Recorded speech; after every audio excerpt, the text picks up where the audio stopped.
எல்லாருக்கும் வணக்கம். எல்லாரும் எப்படி இருக்கீங்க? Welcome to Indian kitchen recipes. இன்றைக்கி ஒரு சூப்பரான டெசர்ட் பார்க்கலாம். இது கேரமல் புட்டிங். இது ரொம்ப டேஸ்ட்டாக இருக்கும். பிரியாணிக்கெல்லாம் ரொம்பவே ஆப்டாக சூட் ஆகும். பிரெட் அல்வா, அப்புறம் கேரட் அல்வா இது மாதிரி பண்ணுறதுக்கு இந்த புட்டிங்கும் ஒரு நாள் பண்ணி சாப்பிட்டு பாருங்கள். இது சூப்பராக இருக்கும். அதை எப்படி செய்யலான்னு பார்க்கலாம் வாங்க. இப்போது கேரமல் புட்டிங்க்கு நான் ஒரு 50 கிராம் பாதாம் எடுத்திருக்கேன். ஒரு 15 இந்த மாதிரி சீடெல்லாம் எடுத்த சீட்லெஸ் டேட்ஸ் எடுத்திருக்கேன். ஒரு பனானா எடுத்திருக்கேன். இந்த பனானாவை நம்ம ஸ்லைஸாக கட் பண்ணி எடுத்துக்கலாம். அது கூடவே ஒரு 500 ml மில்க் எடுத்திருக்கேன். அதோட நான் க்ரீம் கேரமல் எடுத்திருக்கேன். இது எல்லா சூப்பர் மார்க்கெட்லேயும் கிடைக்கும். இது எல்லாம் சேர்ந்து நான் இப்போ பிளெண்ட் பண்ண போகிறேன். இப்போது ஒரு பிளெண்டரில் நான் பாதாம் சேர்த்துக்கிறேன். ஃபஸ்ட்டு ரெண்டாவது இது டேட்ஸ் சேர்த்துக்கலாம். நம்ம கட் பண்ணி வச்ச ஸ்லைஸாக கட் பண்ணி வச்ச பனானா சேர்த்துக்கலாம். அது கூடவே வெனிலா சுகர் நான் சேர்த்துக்கிறேன். இதுக்கு பதிலாக வெனிலா எசன்ஸ் கூட சேர்த்துக்கலாம். அது கூட நான் கேரமல் பவுடர் நான் சேர்த்துக்கிறேன். Cream caramel powder. இது எல்லா ஸ்டோர்லேயுமே கிடைக்கும்.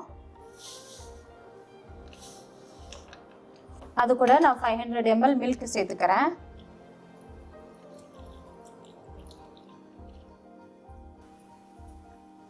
இதை இப்போ நம்ம நல்லா பிளெண்ட் பண்ணிக்கலாம். இப்போது நல்லா இந்த மாதிரி பிளெண்ட் பண்ணி எடுத்தவுடனே இதை நல்லா நம்ம சூடு பண்ணிக்கலாம். ஒரு பாட்டில் போட்டு சூடு பண்ணிக்கலாம். இப்போது பிளெண்ட் பண்ணி வச்ச அந்த புட்டிங் மிக்சரை ஒரு பாட்டில் சேர்த்துக்கலாம். அதை நான் அடுப்பில் வச்சுருக்கேன்.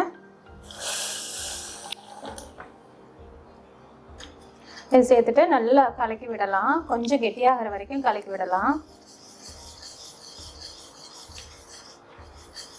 இந்த மாதிரி நல்லா கெட்டியானவுடனே நம்ம ஸ்டவ் ஆஃப் பண்ணிவிட்டு இதை வேறு ஒரு பவுலில் ட்ரான்ஸ்ஃபர் பண்ணிக்கலாம்.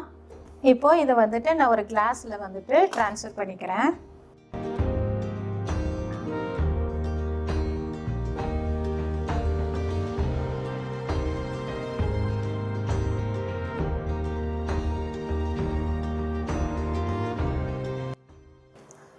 இப்போது இதை நம்ம ஃப்ரிட்ஜில் ஒரு 15 மினிட்ஸ் வச்சுட்டு எடுக்கலாம்.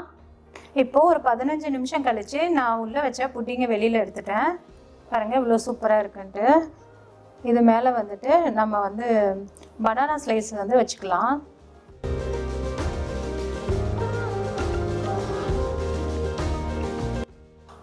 இது மேலே ஆல்மண்ட் ஃப்ளேக்ஸ் போட்டுக்கலாம்.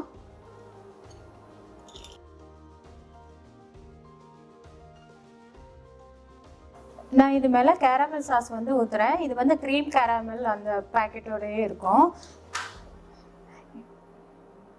இது கிடைக்கலாட்டி நீங்கள் இது வீட்டிலேயே செஞ்சுக்கலாம்.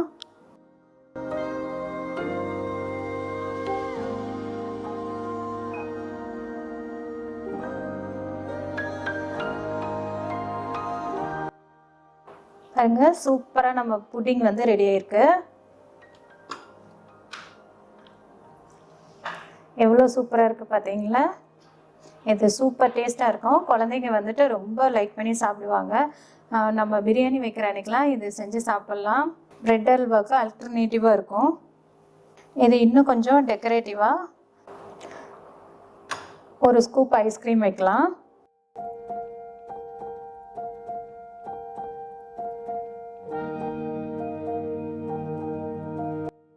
நம்ம ஸ்ட்ராபெரியால் டெக்கரேட் பண்ணிக்கலாம். இது கூட நம்ம ஸ்ட்ராபெரிக்கு பதிலாக குலாப் ஜாமுன் கூட செய்யலாம். அதுவுமே சூப்பராக இருக்கும். குலாப் ஜாமுன் வைக்கலாம், டேஸ்ட்டாக இருக்கும். அது பாருங்கள் எவ்வளோ சூப்பராக இருக்குது. இந்த சேனல் உங்களுக்கு பிடிச்சிருந்தா லைக் பண்ணுங்கள், ஷேர் பண்ணுங்கள், சப்ஸ்கிரைப் பண்ணுங்கள். அப்படியே பெல் ஐக்கானையும் ப்ரெஸ் பண்ணுங்கள். தேங்க்யூ.